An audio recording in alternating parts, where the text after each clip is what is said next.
continuidade, então, nós vamos para o segundo bloco da nossa aula de hoje, continuando a analisar a Convenção para a proteção das pessoas com deficiência. E esta convenção, ela faz parte do nosso sistema internacional, do sistema global de proteção aos direitos humanos, certo?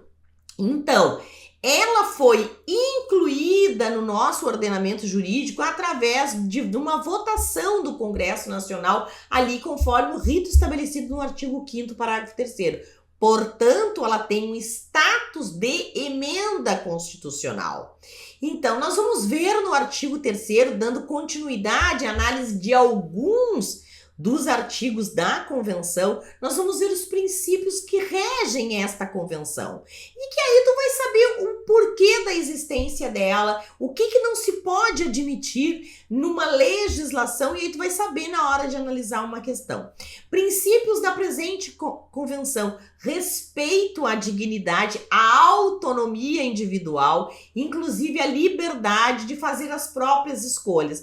Então, que deve o Estado promover que essas pessoas, além de respeito a essas pessoas, também a autonomia individual, a independência dessas pessoas, como, por exemplo, garantindo o trabalho, né? Promovendo legislações quanto à não discriminação. E a B é o segundo princípio, a não discriminação, ou seja, que tu tenha algumas adaptações lá no local para receber essa pessoa, isso não é discriminação. Isso é o quê? Tratar esta pessoa em igualdade de condições às outras, a partir do momento que tu está possibilitando essa pessoa ao acesso àquele tipo de serviço. Então, a não discriminação, a plena e efetiva participação e inclusão na sociedade. Então, o que a gente viu dos princípios? Respeito à dignidade, autonomia dessa pessoa, não discriminação, plena participação na sociedade, respeito às diferenças e pela aceitação da pessoa com deficiência como parte da condição humana. Igualdade de oportunidades, igualdade de acesso ao trabalho, à educação, ao lazer, à cultura. A cultura, quando eu tenho normas que possibilitam o cego acesso às obras públicas, com legislações para o quê? Para tradução lá em braille das obras públicas, que nós vamos inclusive ver que nós temos também uma convenção a este respeito. Acessibilidade é um dos principais princípios e objetivos da lei de proteção à pessoa com deficiência. Igualdade entre homem e mulher, respeito ao pleno desenvolvimento e capacidade das crianças, né? Ali quando para ter acesso à educação. Obrigações gerais dos estados, lá no artigo 4º nós vamos ter. Então, toda convenção, todo tratado internacional tem aquelas obrigações que o Estado vai lá e adere, né? Que se compromete a cumprir, sob pena de ser cobrado pelo organismo internacional e, inclusive, de sofrer algum tipo de sanção internacional. Vamos ver, os Estados partes se comprometem a assegurar o quê? Assegurar e promover o pleno exercício de todos os direitos humanos e liberdades fundamentais por todas as pessoas com deficiência. Então, não é só ter textos dizendo quais os direitos, mas ter também legislações que obriguem a realização de políticas públicas para a inclusão dessas pessoas em todos os serviços, em todo e qualquer tipo de oportunidade. Adotar, então, medidas legislativas, administrativas de qualquer outra natureza. O que é uma medida legislativa? A votação de leis que assegurem a essas pessoas o pleno exercício da cidadania, como, por exemplo, garantia de vagas em concursos públicos. Uma medida administrativa que todo local lá, seja ele privado, seja ele público, tenha um assento para as pessoas com deficiência, tenham lá informações em braille para as pessoas que têm deficiência visual, que tenham informações lá nos guichês de atendimento, né? Sonoros, indicadores para as pessoas que vão lá com a bengalinha para onde elas têm que caminhar. Então, essas são medidas administrativas que o poder público também tem a obrigação de cumprir conforme as obrigações que estão estabelecidas na Convenção no artigo 4. Levar em conta em todos os programas e políticas a proteção e a promoção dos direitos humanos das pessoas com deficiência. Então, toda política pública, seja uma política de saúde, seja uma política de segurança, seja uma política de educação, tem que ter uma parte ali prevendo o acesso e a proteção das pessoas com deficiência. A acessibilidade, eu sempre digo, é o principal obrigação dos estados nesta convenção, não tenho dúvida disso.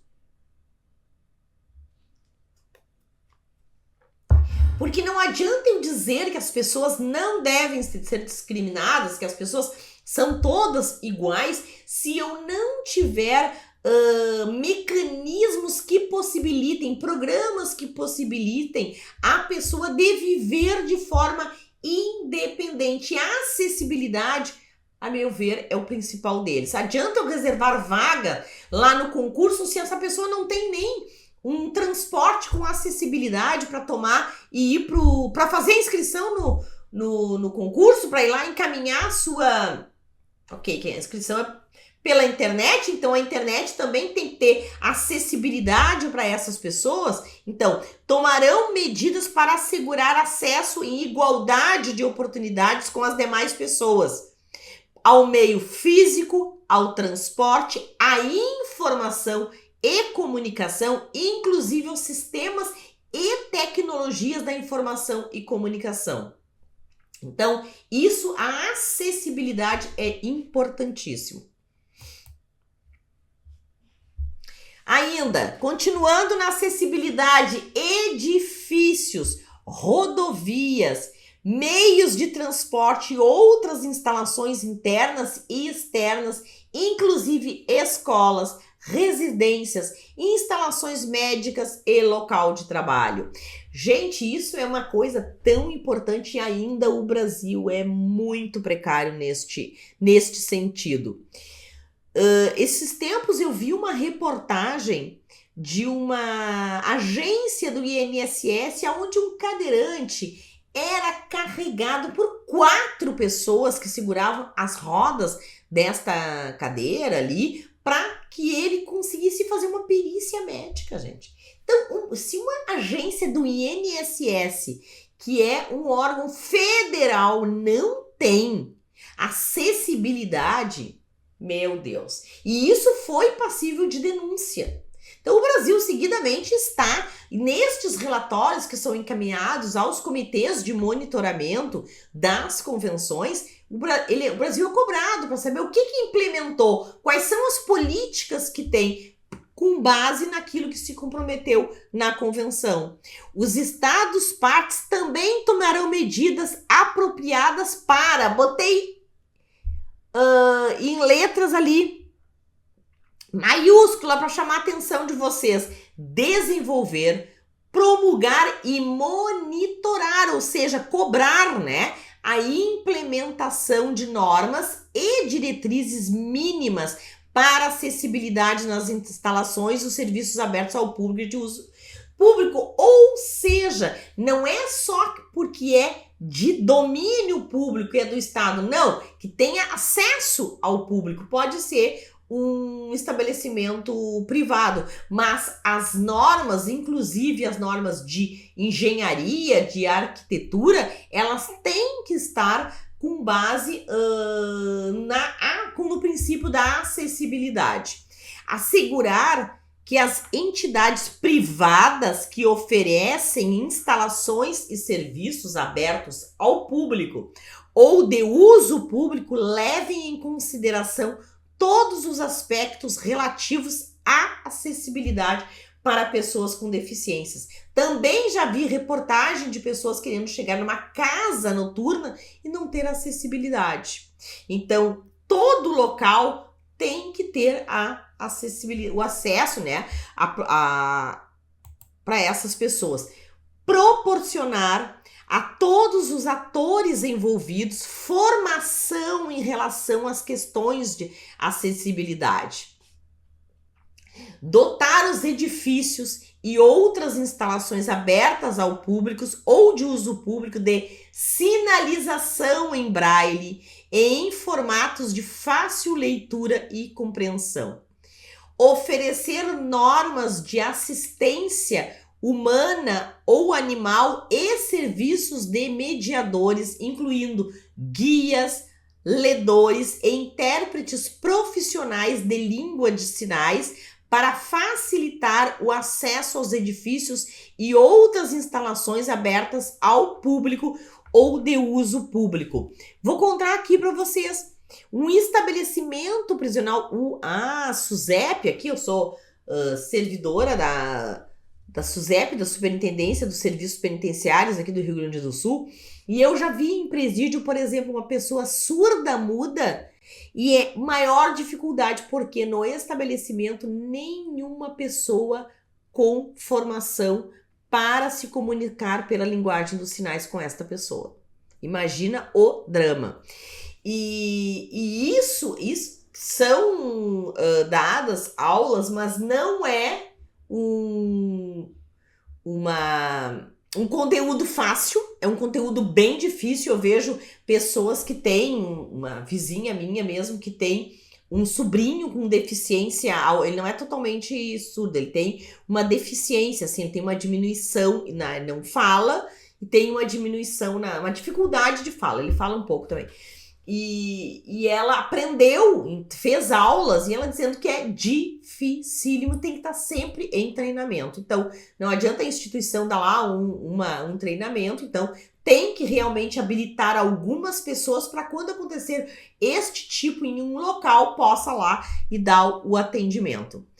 Promover o acesso de pessoas com deficiência a novos sistemas de tecnologia da informação e comunicação, inclusive a internet, então, que tenha, né, a possibilidade, já tem, né, telefone mesmo, acesso ali à pesquisa por comando de voz.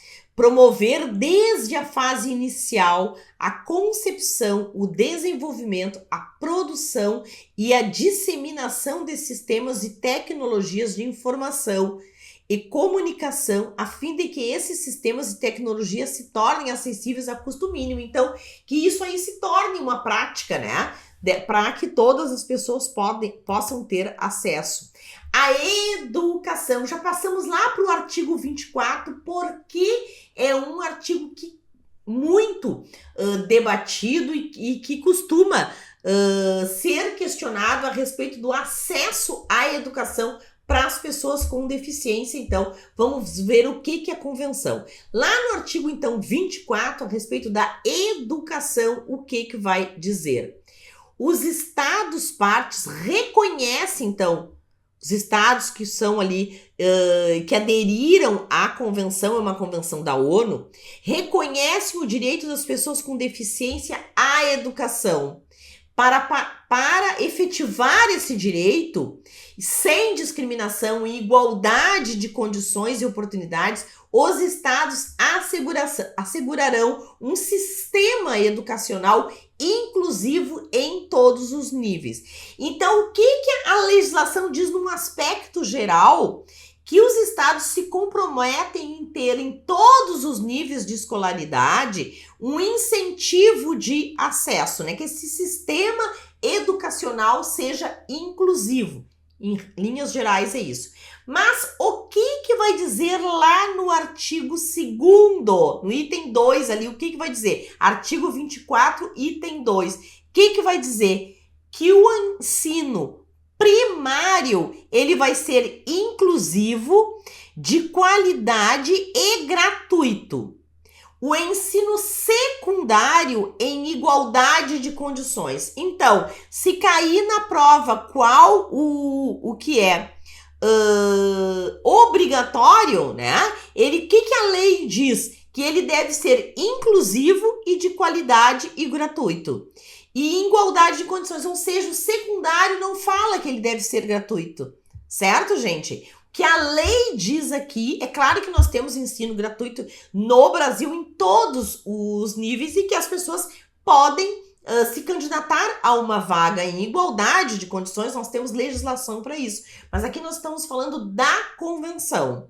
As pessoas com deficiências não sejam excluídas do sistema educacional, ou seja, nós temos que ter um sistema inclusivo, sob a alegação de deficiência, né? Que não sejam excluídas do ensino primário gratuito e compulsório, ou do ensino secundário sob a alegação de deficiência, certo? E isso é algo muito importante, porque não raras as vezes que nós vemos aí no noticiário das pessoas com deficiência não conseguindo vagas em escolas públicas. E às vezes nem em escolas particulares. 25 da saúde em relação às pessoas com deficiência. O que o Estado, óbvio, né, que essas pessoas têm um direito a gozar da saúde no mais elevado nível possível, né? Sem discriminação baseada na deficiência. Então, que tenham possibilidade de acesso a todos os serviços de saúde, inclusive de reabilitação, porque é muito comum as pessoas que têm um tipo de deficiência necessitarem de fisioterapia, por exemplo, e que levarão em conta as especificidades de gênero, e em especial, o que os estados devem promover em relação à saúde. O que eles devem oferecer? Uma atenção à saúde gratuitos ou a custos acessíveis de mesma variedade, qualidade e padrão que são oferecidas às demais pessoas, que também é muito difícil e são poucos os programas que têm neste sentido específico às pessoas com deficiência. Agora a gente vai ver, importantíssimo também, se nós temos uma convenção que o Brasil aderiu, nós temos que ter um mecanismo de controle daquilo que foi pactuado pelos estados, né? Todos ali que aderiram à convenção, inclusive o Brasil, que achou tão importante esta convenção que o Brasil, então, concedeu o status de emenda constitucional, ou seja, tem o mesmo valor do texto constitucional, ou seja, não pode se ter normas abaixo da convenção que venham a trazer qualquer tipo de discriminação ou contrariedade àquilo que está previsto neste texto, sob pena dessa norma ser inconstitucional. Então, nós vamos ter um comitê que vai promover e que vai fiscalizar o cumprimento daquilo que está pactuado aqui dentro desta convenção. Então, um comitê sobre os direitos da pessoa com deficiência vai ser estabelecido, né? Ele será constituído e entrará em vigor na presente com 12 peritos, né? São as pessoas que vão lá avaliar, então, as condições de cumprimento, né? Então, ele vai ter, então, inicialmente 12 peritos, né? Até que a convenção alcance 60 ratificações. E depois ele será acrescido de 6 membros, ou seja, o Comitê das Pessoas com Deficiência vai ter um total de 18 membros, chamados 18 peritos. Os membros do comitê serão eleitos por um mandato de 4 anos, podendo ser candidatados a uma reeleição a uma única vez. Então, dentro da Convenção de Proteção aos Direitos da Pessoa com Deficiência, uma convenção da ONU, uma convenção que faz parte do sistema internacional, do sistema global de proteção aos direitos humanos, vai ter dentro dessa convenção um comitê para avaliar se o Brasil realmente, o Brasil e todos os estados, né, que aderiram à convenção, estão realmente cumprindo aquilo que foi pactuado. Este comitê será integrado inicialmente, né, mas depois, então, um total de 18 membros e serão o quê? Eleitos, né, para um mandato de 4 anos e possível uma reeleição uma única vez, certo? A gente viu que esta convenção também tinha um protocolo facultativo que foi anexado, que foi depois também incorporado pelo Brasil como uma norma com status de emenda constitucional. Então, é a convenção e seu protocolo facultativo. E, gente, quero que vocês entendam que quando o país adere a uma convenção, ele não está obrigado a aderir também ao protocolo. Tanto é que diz protocolo facultativo. Mas o Brasil aderiu ao seu protocolo facultativo. E o que esse protocolo trata? Ele reconhece a competência do Comitê sobre os Direitos da Pessoa com Deficiência para receber e considerar as comunicações submetidas por pessoas ou grupos de pessoas ou em nome deles, sujeitos à sua jurisdição, alegando serem vítimas de violação das disposições da convenção. Ou seja, qualquer pessoa pode protocolar junto ao Comitê de Proteção aos Direitos da Pessoa com Deficiência uma denúncia de violação ao que está pactuado na convenção. O comitê não receberá comunicação referente a qualquer estado parte que não seja signatário do presente protocolo, óbvio. Então, tudo só, inclusive, quando a gente tem dentro de toda a convenção tem dentro os mecanismos de monitoração, o Estado pode, inclusive, ainda que não sejam protocolos, né, que são anexados, mas que sejam os próprios artigos da convenção, o país pode aderir à convenção com ressalvas a algumas cláusulas, alguns artigos, como, por exemplo, não reconhecer e não permitir que o comitê faça vistorias, que cobre relatórios. Mas o Brasil aderiu à convenção e ainda ao protocolo que tem esta previsão, certo? E aqui diz, né, que o comitê não vai receber denúncia oriundas de pessoas que tiveram violações aos seus direitos, né, que estão aqui previstos na convenção, se a pessoa é oriunda de um país que não aderiu ao protocolo aqui, que reconhece, então, o poder, né, do Comitê de Fiscalização, certo?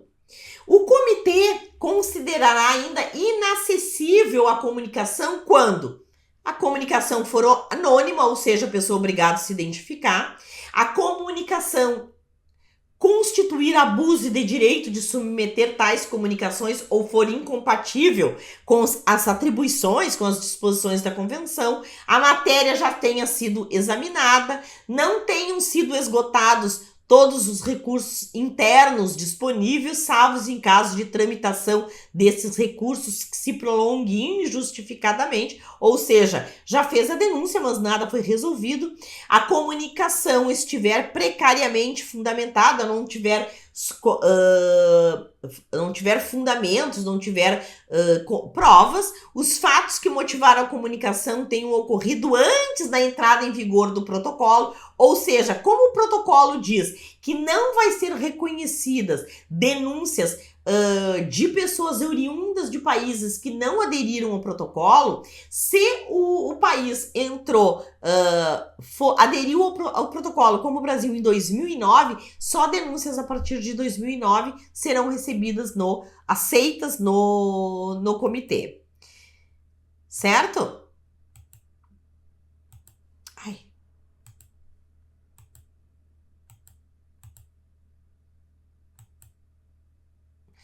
Artigo 6. Se receber informação confiável indicando que um Estado parte está cometendo violação grave ou sistemática dos direitos estabelecidos na Convenção, o Comitê convidará o referido Estado parte a colaborar com a verificação da informação e, para tanto, submeter suas observações a respeito da informação em pauta. Ou seja, ele vai, então, aceitar, né, e vai solicitar informações. Ele vai levar em conta quaisquer observações informadas confiáveis, né, e poderá designar um ou mais dos seus membros para realizar investigação e apresentar em caráter de urgência relatório ao comitê. Caso se justifique o Estado parte ou consinta, a investigação poderá incluir uma vistoria, uma visita no território. Ou seja, para visitar, o Estado parte tem que autorizar esta visita. Certo? Dentro do período de 6 meses após o recebimento dos resultados, o Estado parte concernente submeterá suas observações ao comitê. Ou seja, ele foi, então, instado a dar explicação e vai ter, então, que submeter essas informações ao comitê. A referida investigação será realizada confidencialmente e a cooperação do Estado parte será solicitada em todas as fases do processo. Por quê? Porque na convenção o país também se compromete a colaborar com as investigações de qualquer tipo de violação. Certo, gente? Então eu vou encerrar aqui esse segundo bloco em que a gente iniciou, né, falando da Convenção sobre os Direitos da Pessoa com Deficiência, o seu protocolo facultativo. Eu encerro aqui e a gente vai ver um outro tratado que também tem a ver com pessoas com deficiência, mas específico às pessoas com deficiência visual, ou seja, as pessoas cegas. Eu já volto então para o nosso terceiro bloco já, para a gente encerrar essa aula de hoje, certo? Não me abandonem, fiquem aí que já voltamos.